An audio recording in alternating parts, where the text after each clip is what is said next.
लेकिन दोस्तों इनसाइड भी मौजूद फकर में खुश आमदीद जनाब। हाय राफिया, ये तो मार्शल लॉ भी नहीं लगा रहे। ये तारीखी जुमला यकीनी तौर पर आपने सुना होगा और अब मुझे ऐसे लगता है कि हाय राफिया, ये तो मार्शल लॉ भी नहीं लगा रहे। इनकी जनाब आने वाली है शामत, क्योंकि सुप्रीम कोर्ट ऑफ पाकिस्तान के कॉन्स्टिट्यूशनल बेंच से एक खबर आई है और वो खबर इन तमाम लोगों के जो जज्बात हैं उनके ऊपर जनाब बिजली बनकर गिरने जा रही है, क्योंकि वो तमाम ऑडियो कॉल्स जो कि वक्तन फवक्तन लीक की गई थी और खास तौर पर वो ऑडियो कॉल जो मोहतरमा बुशरा बीबी साहिबा ने बनी गाला के सिक्योरिटी इंचार्ज इनाम को की थी, जिसके अंदर ये जो तोशा खाना के तहाइफ हैं उनके हवाले से गुफ्तगू भी की गई थी। और वो गुफ्तगू जो जनाब जुल्फी बुखारी साहब के साथ की गई थी मोहतरमा बुशरा बीबी साहिबा की तरफ से, जिनमें इन वसूल किए जाने वाले तहाइफ की खरीदो फरोख्त का जिक्र था, जनाब अब इस केस की आ गई है शामत, क्योंकि ये case supreme court of Pakistan के कॉन्स्टिट्यूशनल बेंच के सामने फिक्स कर दिया गया है। और कॉन्स्टिट्यूशनल बेंच जो कि 7 जज साहिबान पर मुश्तमिल है,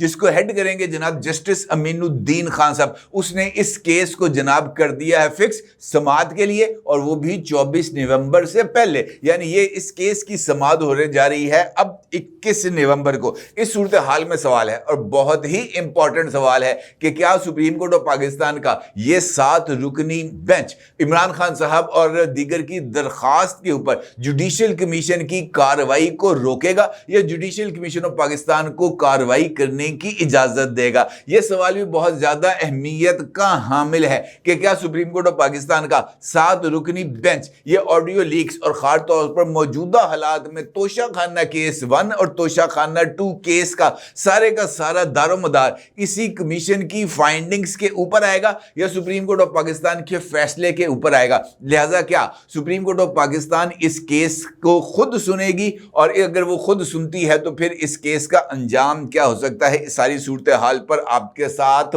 बात करूंगा और कुछ और इंपॉर्टेंट एस्पेक्ट्स भी आपकी खिदमत में पेश करूंगा। लेकिन उससे पहले एक और खबर का आपके साथ तज़किरा करना बहुत ही ज्यादा जरूरी है, और वो खबर है जनाब प्रेस कॉन्फ्रेंस के हवाले से, जिसके लिए मैंने आपको 14 नवंबर को खबर दी थी कि जनाब एक बहुत बड़ी प्रेस कॉन्फ्रेंस होने जा रही है और उस प्रेस कॉन्फ्रेंस के अंदर बहुत सारे लोगों के बहुत सारे भांडे पूछेंगे और वो जो गंदे पोतड़े हैं ना जनाब, वो सड़क के ऊपर चौराहे के ऊपर धुलने जा रहे हैं। लिहाजा वो प्रेस कॉन्फ्रेंस जिसका जिक्र मैंने 14 नवंबर को किया था, उसके बारे में इतलात हैं कि ये प्रेस कॉन्फ्रेंस कल सुपहर 3 बजे इस्लामाबाद रावलपिंडी में मुनक्कद होने जा रही है। और इस प्रेस कॉन्फ्रेंस के लिए जो बंदोबस्त हैं वो ना सिर्फ तैयार कर लिए गए हैं बल्कि इसके हवाले से मुख्तलिफ लोगों को आगाह भी कर दिया गया है। अगरचे इस प्रेस कॉन्फ्रेंस के हवाले से अभी तक ऑफिशियल अनाउंसमेंट नहीं की गई, लेकिन इस हवाले से ये इम्कानात पाए जा रहे हैं कि आज रात तक या कल सुबह तक इस प्रेस कॉन्फ्रेंस के हवाले से जो ऑफिशियल अनाउंसमेंट है वो भी कर दी जाएगी और इस्लामाबाद के जर्नलिस्टों को और तमाम टीवी चैनल्स को इस प्रेस कॉन्फ्रेंस के लिए मदऊ भी कर लिया जाएगा। मौजूदा सूरत हाल जहां पर इमरान खान साहब की तरफ से 24 नवंबर की कॉल दे दी गई है एहतजाज के लिए, खासतौर पर मौजूदा सूरत हाल जहां पर इस बात के इम्कानात पाए जा रहे हैं कि मुमकिन तौर पर जनरल फैज हमीद साहब के खिलाफ कोर्ट मार्शल की कार्रवाई अब तकरीबन उस लेवल पर पहुंच गई है जहां पर किसी भी वक्त इस कोर्ट मार्शल का हतमी फैसला सामने आ सकता है और खास तौर पर उस हतमी फैसले का दारोमदार इमरान खान साहब की किस्मत के साथ भी जुड़ा है। यह प्रेस कॉन्फ्रेंस बहुत ही ज्यादा अहमियत की हामिल है। लिहाजा कल के लिए आप सबको पॉपकॉर्न्स को भी रेडी कर लेना चाहिए, 3 बजे तक अपनी तमाम मसरूफियात को ख़त्म भी कर देना चाहिए और 3 बजे आपको अपने टीवीज़ को ऑन करके उसके सामने बैठना चाहिए। और अगर आपको इस बात का गुमान हो कि जनाब लाइट किसी तरह का कोई पंगाबाजी कर सकती है तो आपने अपने मोबाइल फ़ोन्स को मुकम्मल तौर पर चार्ज रखना है ताकि आप जनाब ये जो लाइव स्ट्रीमिंग है ये यूट्यूब पर भी देख सके, क्योंकि ये प्रेस कॉन्फ्रेंस जो कल मैं आपको बता रहा हूँ कि मुमकिन तौर पर होने जा रही है बहुत ही ज्यादा धमाका खेज होगी, बिल्कुल इस खबर की तरह जिसका जिक्र मैंने आपके साथ गुफ्तगू के आगाज में किया। यानी हाय राफिया, ये तो अब हाथ में ही नहीं आ रहे, ये कमबख्त तो मार्शल लॉ भी नहीं लगा रहे। अब उन तमाम लोगों पर जिनके दिल में ये ख्वाहिश थी कि हाय कमबख्त ये मार्शल लॉ लगा दें, उनके लिए तो जनाब अब ये सूरत हाल है कि मार्शल लॉ तो बड़ी दूर की बात है, इन लोगों के ऊपर तो मार्शल اور مارشل کا لا یہ دونوں نافذ ہونے جا رہے ہیں، کیونکہ اس پریس کانفرنس کے ذریعے اس بات کا بھی واضح طور پر امکانات سامنے آ رہے ہیں۔ اب وہ خبر جس کا ذکر میں نے آپ کے ساتھ گفتگو کے آغاز میں کیا تھا، یعنی یہ جو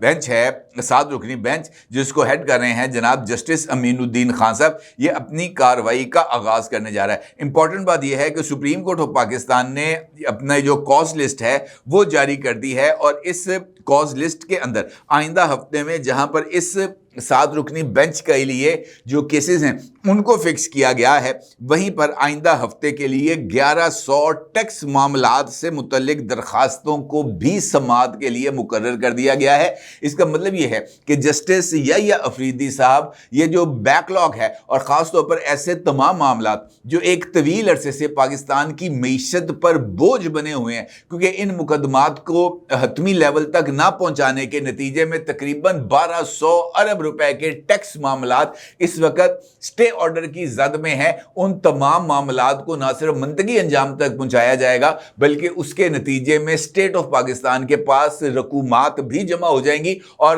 اس کے بعد یہ جو اگلے معاملات ہیں آگے بڑھیں گے، کیونکہ اس وقت IMF کی وجہ سے گورنمنٹ آف پاکستان پر بہت ہی زیادہ دباؤ ہے، اور اسی وجہ سے حالیہ دنوں کے اندر جو گورنمنٹ آف پنجاب ہے اس نے ایک ایسا فیصلہ امپوز کیا ہے پنجاب کے کاشتکاروں پر، جس کا ماضی میں ہر طرح کی IMF جو ہے وہ اس بات کا جب بھی اس کے لیے پروگرام کے لیے جایا جاتا تھا وہ اس بات کا مطالبہ کرتی تھی ہر ایک سویلین گورنمنٹ سے کہ جناب آپ کو زرعی ٹیکس نافذ کرنا پڑے گا، لیکن تمام حکومتیں بشمول مسلم لیگ نون، بشمول پیپلز پارٹی، بشمول پرویز مشرف کی حکومت اور بشمول جنرل ضیاء الحق کی آمرانہ حکومت نے کسی نے بھی اس زرعی ٹیکس کے نفاذ کے اوپر جو ہے وہ IMF کے مطالبے پر کان نہیں دھرا، کیونکہ یہاں پر جو ڈائنامکس ہیں وہ بالکل ہی مختلف ہیں، اور ان ڈائنامکس کی موجودگی کے اندر زرعی ٹیکس کا نفاذ اور اس کی وصولی بہت ہی حد تک مشکل ہو جائے گی۔ لیکن یہ جو فیصلہ کیا گیا ہے محترمہ مریم نواز کی حکومت پر، اور اس کے ذریعے جو زرعی ٹیکس کو امپوز کیا گیا ہے پیپلز پارٹی اور تمام اپوزیشن جماعتوں کی مخالفت کے باوجود، یہ اس بات کی طرف اشارہ ہے کہ حکومت نے IMF کے مطالبے کے سامنے نہ صرف گھٹنے ٹیک دیے ہیں بلکہ اس ٹیکس کے نفاذ کے بعد جو پنجاب کا کاشتکار ہے وہ شاید ممکنہ طور پر زرعی اجناس کو کاشت کرنا ہی چھوڑ دے، اور اگر یہ جو کاشتکاری نہیں ہوگی، اگر گندم اور چاول کی فصلیں نہیں بیجی جائیں گی، اگر پنجاب کے اندر آم جو ہے وہ درختوں پر نہیں لگیں گے، اگر سرگودا کے اندر جو سنگترا ہے، جو مالٹا ہے یا جو کینو ہے وہ پروڈکشن نہیں آئے گی، تو اس کے نتیجے میں پاکستان ایک کثیر زر مبادلہ سے محروم ہو جائے گا، اور اس کے نتیجے میں چور بازاری کا جو راستہ ہے وہ کھلے گا۔ ایسا کوئی بھی فیصلہ جو گورنمنٹ آف پنجاب کی طرف سے زرعی ٹیکس کو نافذ کرنے کے لیے کیا گیا ہے، یہ پنجاب کی زرعی شہ رگ کو کاٹنے کے علاوہ اور کوئی بھی اس کا مقصد نہیں، کیونکہ اس کا مطلب یہ ہے اگر آپ اس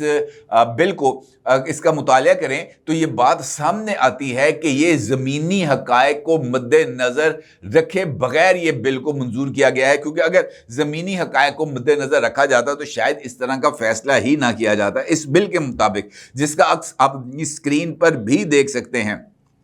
تجویز کردہ جو شرح ٹیکس کی مقرر کی گئی ہے اس کے مطابق کسانوں کے لیے سالانہ آمدنی پر ٹیکس کچھ اس طرح نافذ کیا جائے گا۔ اگر سالانہ آمدنی 6 لاکھ روپے سے 12 لاکھ روپے تک ہے تو ٹیکس کی شرح 15% ہوگی۔ اگر 12 لاکھ سے 16 لاکھ روپے کی آمدنی ہے تو پھر ٹیکس کی شرح 20% ہوگی۔ 16 لاکھ سے 32 لاکھ روپے تک کی آمدنی پر ٹیکس 30% ہوگا، جبکہ 32 لاکھ سے 56 لاکھ روپے کی آمدنی پر ٹیکس 40% ہوگا۔ 56 لاکھ سے زائد آمدنی پر جو ٹیکس ہے وہ 45% ہوگا۔ جن کسانوں کی زمین جو ہے وہ 12 ایکڑ سے زائد ہے ان کے لیے ٹیکس کی شرح فی ایکڑ 1200 سے 2000 روپے تک بھی ہو سکتی ہے۔ 12 سے 25 ایکڑ تک مالکان کے لیے فی ایکڑ ٹیکس کی شرح 1200 روپے ہوگی۔ 25 سے 50 ایکڑ زمین رکھنے والے کسانوں کے لیے ٹیکس کی شرح 1500 روپے فی ایکڑ، جبکہ 50 ایکڑ سے زائد زمین رکھنے والوں کے لیے टैक्स की शरह 2,000 रुपये फी एकड़ तजवीज़ किया गया है। अब जिस तरह मैंने अभी आपकी खिदमत में गुजारिश की कि ये जो बिल है इसका ऑलरेडी अगर मैं आपसे ये कहूँ कि पंजाब के अंदर जो पॉलिटिकल डायनामिक्स हैं वो बहुत हद तक तब्दील हो रहे हैं, ये in fact added fuel to fire है। ये मुस्लिम लीग नून की हुकूमत के लिए फ़ायदे का सबब नहीं बनेगा, बल्कि इस टैक्स को ऐलान के मुताबिक अगर 1 जनवरी से इम्पोज किया गया तो ये पंजाब के अंदर मुस्लिम लीग नून के लिए एक ऐसा ख़तरा साबित होगा जिसका सामना शायद खुद मुस्लिम लीग नून की हुकूमत ना कर सके। लिहाजा बेहतर तो यह है जनाब कि इस टैक्स को इम्पोज करने से ज़रा गुरेज किया जाए और एक मरतबा ठंडे दिलो दिमाग के साथ इस टैक्स को नाफिज करने के लिए जो तमाम तर तरीक़ाकार है उस पर गौर कर लिया जाए तो शायद ये बेहतर होगा। अदरवाइज इस सिचुएशन से बच निकलना बहुत ही ज़्यादा मुश्किल है। अब अगर मैं आपसे ये जो है जिक्र करूँ सुप्रीम कोर्ट ऑफ पाकिस्तान के इसी 7 रुकनी बेंच का जो अब 21 नवंबर से अपनी कार्रवाई का आगाज़ करने जा रहा है, तो ये बहुत ही ज़्यादा इंपॉर्टेंट सूरत हाल है। जिस तरह मैंने आपसे गुफ्तगू के आगाज़ में कहा, इस वक्त तोशा खाना 1 और तोशा खाना 2 ये जो दोनों केसेस हैं ये इस वक्त सुप्रीम ये जो है ज़ेर सुमात हैं मुख्तलिफ एहतसाब अदालतों में। अभी रिसेंटली कल ही इमरान खान साहब और बुशरा बीबी साहिबा की जो बरीयत की दरख्वास्तें हैं उनको मुस्तरद किया गया है एडिशनल स्पेशल जज सेंट्रल शाहरुख अर्जुमंद की तरफ से, और शाहरुख अर्जुमंद ने इमरान खान और बुशरा बीबी की बरीयत की दरख्वास्तों को खारिज करने का तफसीली ऑर्डर भी जारी कर दिया है। इस तफसीली ऑर्डर का जो बुनियादी नुक्ता है वो यही है कि अगरचे तोशा खाना 1 और तोशा खाना 2 बज़ाहिर एक जैसे ही केसेस हैं, लेकिन इनमें इल्ज़ामात अलग अलग हैं और बुनियादी तौर पर इस केस का जो बुनियादी ताल्लुक है वो सऊदी क्राउन प्रिंस जनाब मोहम्मद बिन सलमान साहब की तरफ से इमरान खान साहब और बुशरा बीबी की खिदमत में पेश किए जाने वाला वो ज्वेलरी सेट है जो एक बेश कीमत था, और इस हवाले से इमरान खान साहब ने और इमरान खान साहब की एहलिया ने झूठ बोला। उन्होंने इसकी कीमत को कम जाहिर किया और इसको तोशा खाना में जमा नहीं कराया। ये वही सेट है जिसके बारे में बनी गाला में मोहतरमा बुशरा बीबी और बनी गाला के सिक्योरिटी इंचार्ज इनाम के दरमियान टेलीफोनिक गुफ्तगू हुई। ये वही टेलीफोनिक गुफ्तगू है जो बाद में लीक हुई, जिसके अंदर बुशरा बीबी इस बात का एतराफ़ कर रही हैं कि प्राइम मिनिस्टर ऑफिस में जो इमरान खान साहब के एमएस थे वो इन तोहाइफ को तोशा खाना में जमा कराए बगैर, इनका रिकॉर्ड कराए बगैर इनको बनी गाला में भिजवा रहे थे। इसी ऑडियो में बुशरा बीबी इस बात का इतराफ़ कर रही हैं कि अगर एमएस ये तहाइफ बनी गाला में भिजवा रहा है तो इनाम को क्या ज़रूरत है कि वो इन तहाइफ का इंदराज करे, और जो है इनाम वो भी इस बात का इंकशाफ कर रहा है कि ये तहाइफ का इंदराज होना इस वजह से ज़रूरी है कि अगर ये अंदर जाएंगे तो बाहर निकलते वक्त ये टैली होने चाहिए। लेकिन इस जुर्म में बुशरा बीबी साहिबा जो हैं वो इनाम को नौकरी से निकाल देते हैं। इसी तरह की गुफ्तगू बुशरा बीबी की जुल्फी बुखारी साहब के साथ है, और इसी तरह की गुफ्तगू साबिक चीफ जस्टिस ऑफ पाकिस्तान जनाब उमर अताब बंदयाल की जो सास हैं उनकी ख्वाजा तारिक रहीम साहब की जो अहलियाँ हैं उनके साथ है, जिसमें वो जो हैं दोनों ख़वातीन इस बात का जिक्र कर रही हैं कि हाय राफिया ये कमबख्त तो मार्शल लॉ भी नहीं लगा रहे, और ये जुमला इस वक्त बहुत ही ज़्यादा मशहूर है। इसी तरीके से साकिब निसार साहब के जो साहबजादे हैं नजम साकिब, उनकी भी एक ऑडियो है, और इस तरह की बेशुमार चीज़ें हैं जो इस बात की तरफ इशारा कर रही हैं कि इमरान खान साहब के दौर के अंदर ये जो सरकारी वसाइल हैं इनको शीरे मादर की तरह जो है वो तकसीम किया गया, इनको जनाब लूट का माल समझकर जो है वो तकसीम किया गया, जिसकी पाकिस्तान के कवायद और ख़ास तौर पर इमरान खान साहब जो इस बात का इंप्रेशन लिए फिरते हैं कि जनाब मैं मिस्टर क्लीन हूँ, उनके लिए बहुत ही ज़्यादा तशवीशनाक है। अलबत्ता इस जो केस है इसकी समाअत के ऊपर ख़ुद उमर अताब बंदयाल साहब ने, अगरचे ये भी कॉन्फ्लिक्ट ऑफ इंटरेस्ट था, उन्होंने इस केस की समाअत को रोक दिया था, जो कि उस वक्त के प्राइम मिनिस्टर की तरफ से एक 3 रुकनी बेंच बनाया गया था जिसको हेड कर रहे थे उस वक्त के सीनियर मोस्ट जज और बाद में जो चीफ जस्टिस बने थे जनाब जस्टिस काजी फायज़ ईसा साहब। लेकिन उसके बाद اس جو کمیشن تھا اس کی دوبارہ کارروائی کا آغاز نہیں ہو سکا۔ اب یہ جو 7 رکنی بینچ ہے اس نے اس بات کا جائزہ لینا ہے کہ کیا جو کمیشن بنانے کا فیصلہ تھا سابق حکومت کا یعنی شہباز شریف صاحب کا، کیا وہ فیصلہ درست تھا؟ کمیشن کو اس آڈیو لیکس کے اوپر کارروائی کرنی چاہیے تھی، ان آڈیو لیکس کا فرنزک کرانا چاہیے تھا، ان آڈیو لیکس کے اندر کیے جانے والے اعترافات اور انکشافات پر تحقیقات ہونی چاہیے تھی، مقدمات درج ہونے چاہیے تھے یا نہیں؟ میرا یہ خیال ہے کہ اس حوالے سے اب جوڈیشل کمیشن کی بجائے بہتر یہ ہے کہ سپریم کورٹ آف پاکستان خود ہی کارروائی کر کے یہ معاملہ نپٹا دے۔ 7 رکنی بینچ ایک بڑا زبردست اور فل امپاورڈ بینچ ہے اور وہ اس حوالے سے جو معاملہ ہے اس کو نپٹا سکتا ہے۔ اور دیکھنا یہ ہے کہ 24 نومبر سے پہلے 21 نومبر کو ہونے والی یہ سماعت عمران خان صاحب کے لیے کون سی بجلی گراتی ہے، اور کل دوپہر 3 بجے ہونے والی پریس کانفرنس کے اندر کس کس کا بھانڈا بیچ چوراہے میں پھوٹتا ہے۔ اپنے ضروری اظہار کیجیے گا۔ آپ کو بہت شکریہ۔ اللہ حافظ۔